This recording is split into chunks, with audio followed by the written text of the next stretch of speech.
Bumili kami ng beef. Bumili kami ng beef sa, what we call that? Butcher? Huh? Butcher, the store that Butcher? the butcher. Butcher shop. Doon kami bumili sa butcher shop ng beef. Tingnan mo guys, tingnan nyo. So, kapag kayo bumili ng beef, dapat doon kayo sa mga, sa butcher place bumili. Para fresh siya at walang, what they put on the beef, Chubby Bunny, to make it red? It's just they put a dye in it to make it dye? look redder and more. Parang tina. Nilalagyan nila ng parang tina. Because Tapos, bumili kami nito kahapon sa mall. Diba? Kasi gagawa nga ako ng nilagang baka for today. Yun yung uulanin namin. Tapos, yung lalahok lang natin sa nilaga nating baka. Kasi wala kaming nahanap sa pechay kahapon. We can find that bok choy in supermarket. So, in grocery store. So, this is what we're gonna use. Diba? Pero mas malasa kasi yung bok choy. Pero okay na rin to. Samantala. Ito ka baon. We're gonna make baon. sure. Tomorrow. was 1 in 10,000 children and autism, and now it's 1 in 30. My phone stand, I said it's in the One of your primary Wait. administration goals is to make sure What is this, that we Naba? unleash The quesadilla. energy, and of course the strategy behind that is when we do that, it helps make it more affordable for all Americans. Energy isn't What do you just think? industry; it is the foundation of Good. every other industry, whether Cheesy. it's food manufacturing. It's cheese, global onion, transportation. bell pepper, and garlic And also on the we've inside. got the ability to Well, here, just put it in the not plate. just be energy independent, but energy dominant, and we have the opportunity to sell energy Nasa to our naman friends and natin. allies. Is that plenty? Yeah, you can get the big one. That's all right. I'll let you. I got plenty right here. Okay, okay. Diba sabi kapag kapag yung gulay ay maraming sira-sira, wala masyadong spray yan. So baka maulanit siya. Cut lang natin to.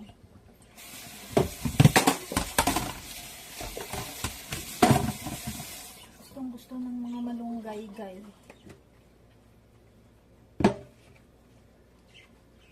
Cut lang natin ng konti. Huwag mo masyadong maliit kasi Dito yung corn natin. Fresh na fresh. Oh my goodness. Ang sarap ng corn nila dito. As in, matamis-tamis. Tingnan mo yan. Fresh. Diba? Tamis.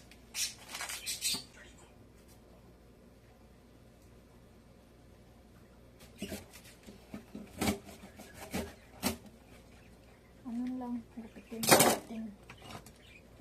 Natutunaw din naman to pag nagtagal sa lupa. Kasi, nililibing ko man din siya. Hinahalo ko sa lupa para mabilis mag-decay.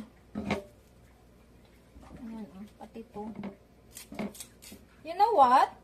What? The watermelon, the seeds of watermelon, and I think, and the cantaloupe that I throw outside in the compost, Yeah. it's sprouting na. Oh yeah. It'll sprout and grow. So we can plant it. We'll see if it can. And so it can bear fruits. Labas ko na tong malunggay.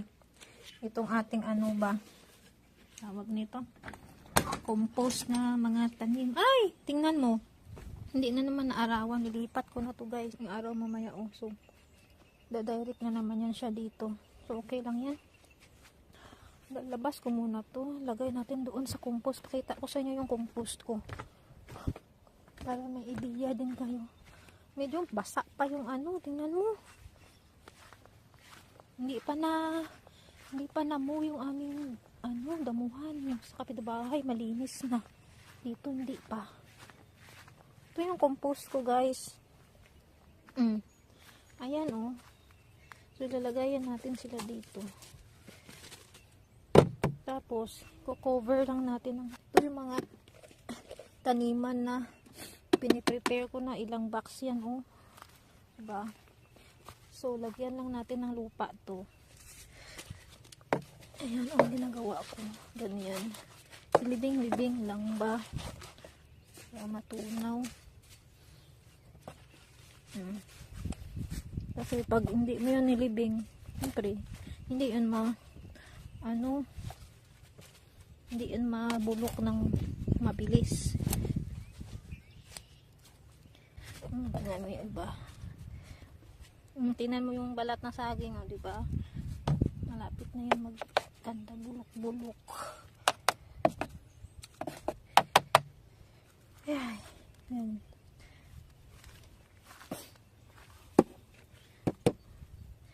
Itong ano na to, dito, ano yan, puro saluyot yan dyan, sinaboy ko.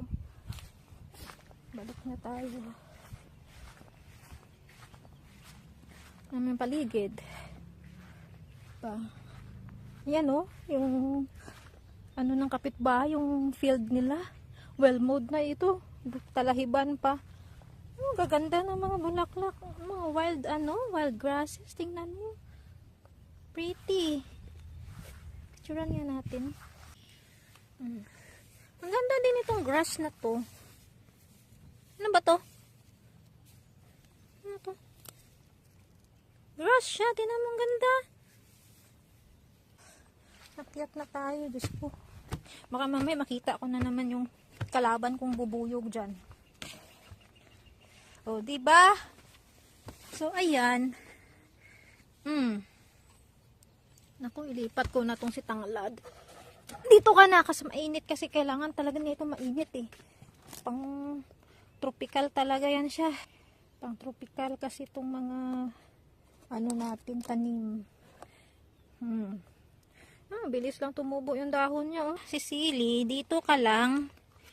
Kasi mamaya, iinit din naman. Si Saluyot, tingnan nyo guys. Ayan ha. Diba? Ang ganda ng pagka ano ng malunggay ko. Pakyan. Diba? Ito yung isa, tumubo pa dyan. Yan, so itatanim din natin yan kapag ano na, nagkadahon na siya ng maayos. Lipat na natin siya sa pot. Yan, so mga saluyot ko, yun o. Saluyot, ano ba yan? Kamatis. Yan, makaka-recover din yan sila. Tingnan mo kasi sobrang lamig. Hindi ko napasok sa loob ka nung nakaraan nung lumamig yung ano, klima. Yan, tingnan mo. At least mataba. Itong iba, magpapabili pa ako kay husband ng garden soil eh. Kaya lang wala pa kaming budget ngayon. Ito kasi kailangan nang ilipat talaga eh. Yung lalaki na oh. So ito na nga guys, ilagay na natin ang ating mais. Yan. Hindi na tayo maglagay ng patatas kasi sobrang carbs na. Diet pa naman yung isa dyan. Yan. Kuluan lang natin tapos lagay na natin yung alam mo yung sibuyas na nilagay ko dyan, yung dahon? Hindi yan siya yung sibuyas na galing sa palengke. Yan yung sibuyas na tumutubo sa labas, yung wild onions. Sabi ni husband, lagyan ko lang daw ng konti kasi sobrang strong daw niyan. So, yan na guys. So, that's for today's video everyone. And then, we will eat na. So, follow me. And, wait for my next vlog. Bye-bye. God bless.